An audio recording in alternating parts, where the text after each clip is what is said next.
guys, this is Thunder E from Booredatwork and welcome to our review of the Moto G. So the Moto G is Motorola's low-end Android device and retails for 170 for an 8 GB or 200 for 16 GB, which you can pick up at Booredatwork.com. You can order it there.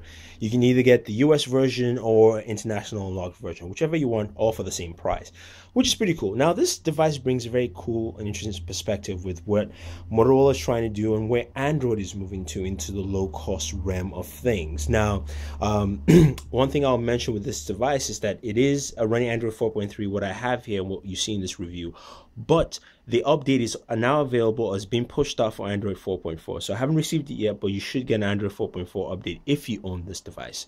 So let's talk about some of the hardware specifics and some of the things that I like about this device. And I really do like this device. You know, I'm more surprised than my initial perception to the device once it was announced.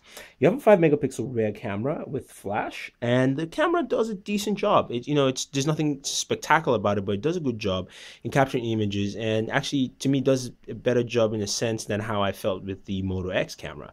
Now, the speaker is on the back here, which is interesting position here. Instead of being at the bottom, which you now see with most smartphones, it's actually in the back, and I actually like it this way. And it's pretty loud speakers. I'll give you a sample of that.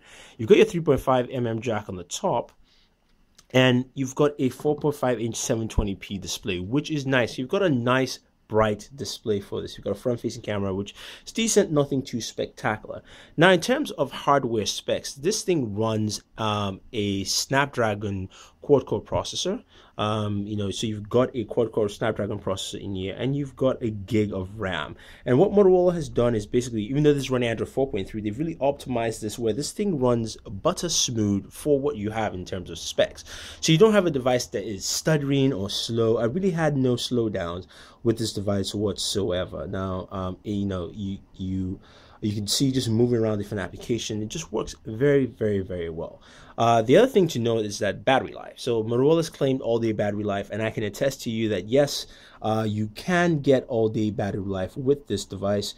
Let's go into the settings, and we'll show you what we have currently for battery life on this device. So if you go to battery, you can see I've done 23 hours, 70% notch charging. I don't know if you can see that. Let's try and move that a little closer.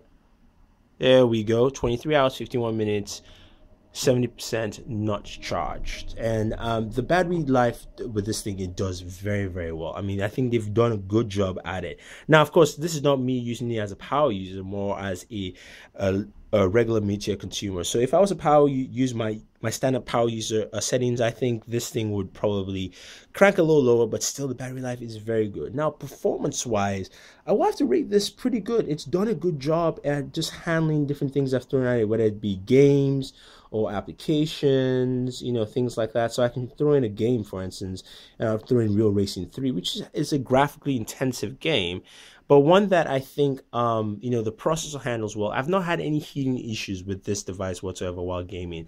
That's one thing I do like with the Moto G, is that even though I've used it for games and also tried to, task the processor, I've really had no issues whatsoever. So I'm going to do a quick race session here. I'm going to go back. Let's see. Let's go into a tournament here. And I'll just do a quick race. Now, of course, it's more difficult just because it's a smaller display for me. But instead of time trials, okay, head-to-head and race. And just so you guys can see how this handles in terms of lag and, all that, all this kind of things you expect to see from a racing game or racing device here. Let's just go ahead and jump in. So, I've used this with Modern Combat 4, He-Man, a few other games, and I've really had no issues with it. And I think most people who would probably buy this device realize that this also handles pretty well. So let's take a look.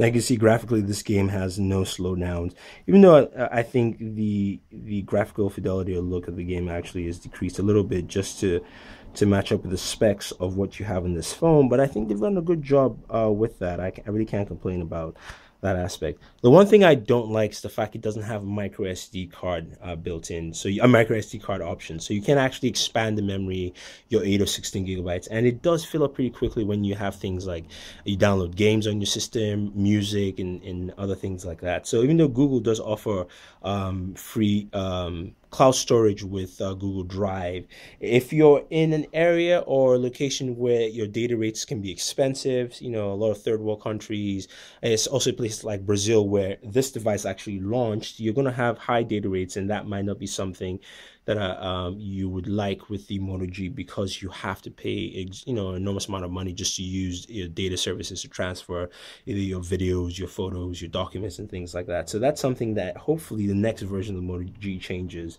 in providing at least a backup system for micro SD card expansion.